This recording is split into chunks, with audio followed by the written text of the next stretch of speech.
Hello mga kagulay, welcome back sa aking channel. Greggy Farmer nga po pala ulit to. Bali ngayong araw na to mga kagulay, mag-harvest tayo ng talong.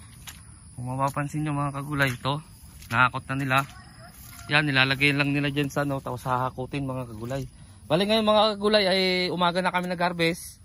Kasi nga request nung buyer, umaga na rin kasi meron din palang meron din pala biyahe ng umaga ng ng Paralite mga kagulay. Kaya pumayag na lang din yung may-ari na umagang mag-harvest. Yan sila, magsisimula pa lang sila mga kagulay.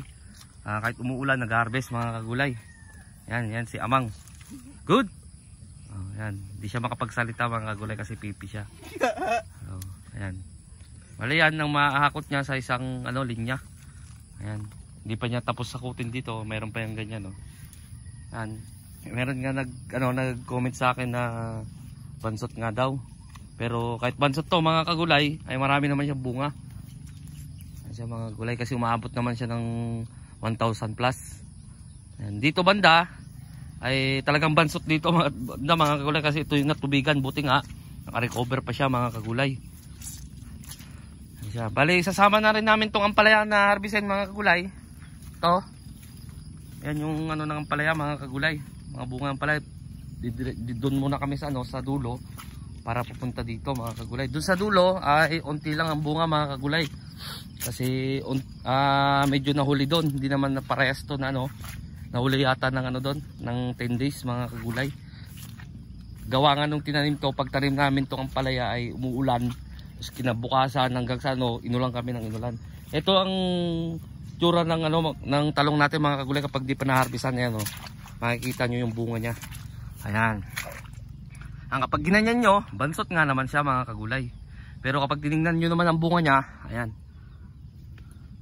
Ayan ang mga bunga niya mga kagulay. Ayan. Ayan. Kaya nga nagpapasalamat pa rin ako na kahit bansot tong ating tanim ay maraming bunga. Punta tayo dun sa ampalaya. Papa-harvest din natin mga kagulay. Isang tao lang naman mag-harvest. Nakakatuwa rin itong ampalaya natin kung titignan nyo mga kagulay. Ayan. Ito yung mga bunga ng ampalaya natin na sinasabi nila na na bulok na style. Ayan, mag-harvest na tayo ng bulok na style na pamamaraan ng pagtatanim. Ito na po mga kagulay ang mga ma-harvest sa bulok na style mga kagulay. Ayun, kapag nanonood yung nag-comment nun, ito na po yung mga bulok na style na pamamaraan. Ayan na po. Ayan. Ayan na. Sunod-sunod na siya mga kagulay. Bali ito, pangalawang harvest pa lang niya. Nung una, 10 lang, bali 11, 12. Pero 10 lang yung na-deliver kasi kinuha pa nung may-ari dito ng lupa kung gusto niyang mag-ulam din. Kaya binigay ko na. At saka malilit din. Yung mga unang bunga niya, yung matataba na maiksi. Pero ngayon, mahaba na mga kagulay. Tuturuan lang natin yung mag-harvest doon. Kasi ako sana mag-harvest kasi, pero yun nga, yung hindi kasi pwede. Ewan ko sa iba, kasi hindi pwede mag-harvest ang nag-aalaga mga kagulay. Dito, grass cutter na rin dito lahat mga kagulay. Dito na lang sa Tsaka madadaanan din natin tong sitaw na natin. Naka-recover na siya mga kagulay. Mamumulaklak na siya bago lang siya na-trilisan mga kagulay. Ayan yung sitaw natin, madadaanan natin mga kagulay. Yan. Di pa nag-grass cutter mga kagulay, gawa ng ulan dito sa amin. So, hanggang dito muna ako mga kagulay kasi tuturuan ko muna yung mag-harvest ng balikan ko na lang kayo. Update ko kayo mamaya kung ilan yung lahat na kilo. Mamaya na lang ulit mga kagulay. Hello mga kagulay, ito nga, na-harvest na dito mga kagulay, nandito siya mga kagulay Napilian na rin niya mga kagulay, ito rin yung konti lang siguro to, mga nasa 50, 30, mga ganyan lang siguro itong natin mga kagulay. Ampalaya natin. Tapos titignan natin yung class B mga kagulay, ito siya. Napilian na kasi yun mga kagulay, kaya may class B na tayo dito. Ayan, class B natin mga kagulay. Ayan.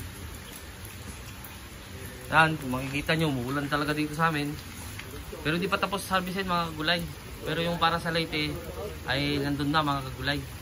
Bali 400 lang yung napadala doon sa Leyte. Nung karaan 500, ngayon 400 lang kasi yun nga, nahabol lagi yung yung biyahe mga kagulay. Ay papuntang Leyte. Kaya paano na yung bus kasi kailangan mas mauna yung karga doon mga kagulay. Kapag naiwan na naman siya, ilang oras na naman ang hihintayin. Kaya yung napadala lang doon 4 na karton mga kagulay. Bali 8 karton kasi kaya 4 na karton lang, pinagdikit nga yung karton ng sigarilyo mga kagulay. Bali naging 4 na karton lang siya mga kagulay, 400. Pero kung titignan nyo, nandun pa yung tao mga kagulay. Yun, yung nakikita nyo sa video, di ako makalabas kasi umuulan mga kagulay.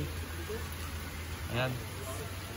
Kaya ito, ewan ko kung matatapos lahat, kung ilan, kung aabot ba ng 700 o 800. Titignan yung bunga ng talong natin, magaganda pa rin siya kahit na wala ng abono mga kagulay, gawa ng umuulan na dito. Schedule sana kagapon ng abono kasi hindi na naman nakapag-abono mga kagulay. Hindi rin makapag-spray gawa ng umuulan mga kagulay, pero awan naman ng Panginoon ay magaganda pa rin naman siya mga kagulay. Magaganda pa siya mga kagulay. So may mga down kasi yung nandoon kahit na umuulan, nung kagapon ay nag-grass cutter pa rin kahit umuulan mga kagulay. Kaya kung mapapansin nyo, may down siya mga kagulay. Yan ang bunga ng ating talong mga kagulay. Sana nga umabot pa to ng 800 plus 400, di magiging 1.3. Hindi ko pa masabi mga kagulay. Basta ilalagay ko na lang kapag na-upload ko to, ilalagay ko na lang kung ilang kilo lahat mga kagulay. Kasi ito mabilisan na namang sa akin to mga kagulay, gawa ng kailangan na talaga dun sa San Francisco mga kagulay. Kaya hindi ko na matatapos na hintayin pa lahat mga kagulay. Basta ito yung niya, basta nakapaghatid na doon sa Leyte ng mga 400 mga kagulay. Yan, nakakot pa. Yan. Nandun pa lang sila mga kagulay, di ako makalabas gawa ng umuulan nga. Doon. Ewan ko kung nakikita nyo yung tao doon. Ayan mga kagulay, yung ating si Mangski mga kagulay. Yan. Tawa lang siya ng tawa mga kagulay kasi hindi siya nakakarinig. Sa gara naman ng pipi ay hindi nakakarinig. Senyas lang nga mga kagulay. So ayun mga kagulay, kumbaga pinakita ko lang sa inyo yung para dito sa San Franz. Ayan, mga nasa 400 siguro to. Estimate ko, mga nasa 400 na, hindi pa tapos. Andun pa lang sila, mga ilang flat pa. Naka double row ako. Kung bilangin ko, nasa 15 flat pa mga kagulay. Tapos double row. Kaya medyo marami-rami pa mga kagulay. So hanggang dito na lang ako mga kagulay. Gawa na pipilihan pa to, ipa-plastic pa mga kagulay. Hindi ko na magagawan ng itutuloy yung video, kaya dito ko na lang puputulin. Ilalagay ko na lang kung ilang kilo lahat, yung class A, yung class B, saka to kapag natimbang na rin to. So ating ampalaya, hindi ko rin masasabi kung ilang kilo yan. Pero mga tansya ko mga nasa 30 to 50, 30 to 50 kilos yan mga kagulay. Kasi malalaki naman yung natin. Although di pa siya napilian, meron pa yung mga dito. Pero ganito yung mga bunga ng palaya natin mga kagulay. Yan.